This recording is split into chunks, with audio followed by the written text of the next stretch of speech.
Ben McKee, West Rucker, Go Vols 24/7 here with our full court press in Chapel Hill inside of the Dean Dome following Tennessee's interesting, to say the least, 100-92 loss. We'll start with the bad, which was most of the performance, and Tennessee was not ready to play.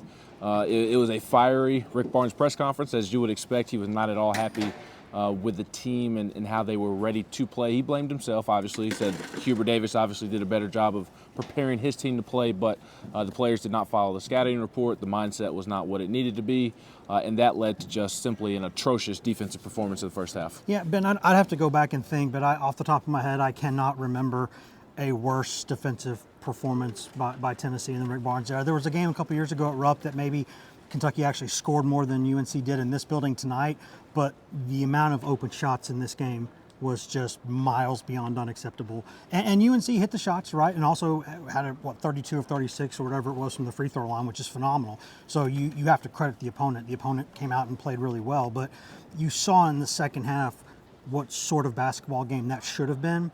But when you get behind by 24, 25, 26 points in this building, you're going to lose. You can come back if you have enough talent, you can make it interesting. You're not going to come back and win. No, and Rick Barnes just talked about how he was baffled in his 9 years now at Tennessee. That was by far the worst half of basketball that a team has played under him. And then he took it a step further and said, especially with this group, with the amount of talent that they have, for them to play like that just absolutely baffled his mind. And he said at halftime, told the guys that it was by far the worst. He said it oddly, but like the worst half-coached basketball team that he's had at Tennessee. Yeah, it was so bad. Like, I could not believe what I was watching, right? Like, this is a nice building, 21,000 people. It's loud, but you see this a lot. Like, Tennessee plays in arenas like this. Maybe not with the history in some ways, but Rupp too. Noise-wise, this was not something that should have impacted a team like this with this much experience. And I don't know that it did. I just think North Carolina's pace really, really caught Tennessee off guard. I don't know why it did. I can't explain why it did. But Carolina from free throw line to free throw line was so fast. Those advanced passes, they made Tennessee really uncomfortable. And Tennessee looked lost. And you see when guys like Santiago Vescovi are playing 14 minutes in a game where they're healthy, because Rick Barnes comes out and says, I don't know what I'm going to get from him right now. Those things shouldn't be happening, right? I thought Josiah Jordan-James defensively was okay at times and really kind of helped lead them back in some ways. But that everything we've said about Tennessee the past couple of years, we've said that knowing that the defense was great. Now, if the defense is going to be, you don't know what you're going to get, everything changes. I mean, everything changes. If they don't play defense the way that they always have, then this outlook is not the same. They got to get that back. This has got to be a one-off. Yeah, and you would like to think so, because we have not seen the team do this, even in the small sample size of this season. Just seemed like they weren't ready to play for whatever reason, and what comes to my mind is that they've just gotten a little complacent maybe after seeing their name in the press clippings of late. Coming to this building, how do you do that? It boggles the mind. In the positive, which with the positive comes a negative. Dalton Connect ties the scoring record by an opponent in this building.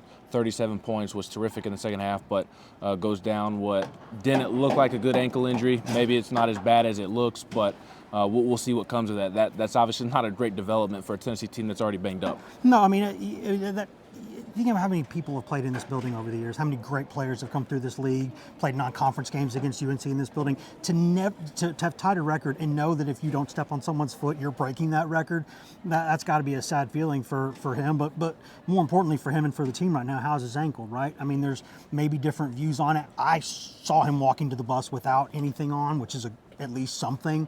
So we'll see. They're still going to have to do scans. They're still going to have to get all that checked out, which they will. They'll do their diligence. And you just hope that it's not bad, because that is one hell of a basketball player. Yeah, and there were also other times where he was walking back in the tunnels with crutches. So saw him without it, with him. We'll see what comes of that. Quickly before we get out of here, they did fight back. You have to tip your hat. The effort was there in the second half. Whatever Rick Barnes said at halftime, it worked. And it looks like maybe you're starting to piece some things together with Jonas Aidoo in the post. And they're trying to establish him. There were some positive steps. If he doesn't get in foul trouble in this game without a walk-up, maybe things are a little bit different. But that's the way it went, right? But I also want to mention, I thought Zakai Ziegler's toughness in this game was really, really impressive. He had one of the best plus minuses for Tennessee, may have finished actually plus in that category for the Vols. And just his attitude, the way he was fighting even when things weren't going well, was a really nice development. And I thought for 90% of this game, you saw what you need to see from Josiah Jordan-James. When things are going bad, put the ball on the deck. You're 6'6", no one's as strong as you. Go to the rim and score. And he did that tonight. I thought he played well offensively. Absolutely. Tennessee's got about a week off. They'll be back in action next Tuesday at home, kicking off a 3-game homestand.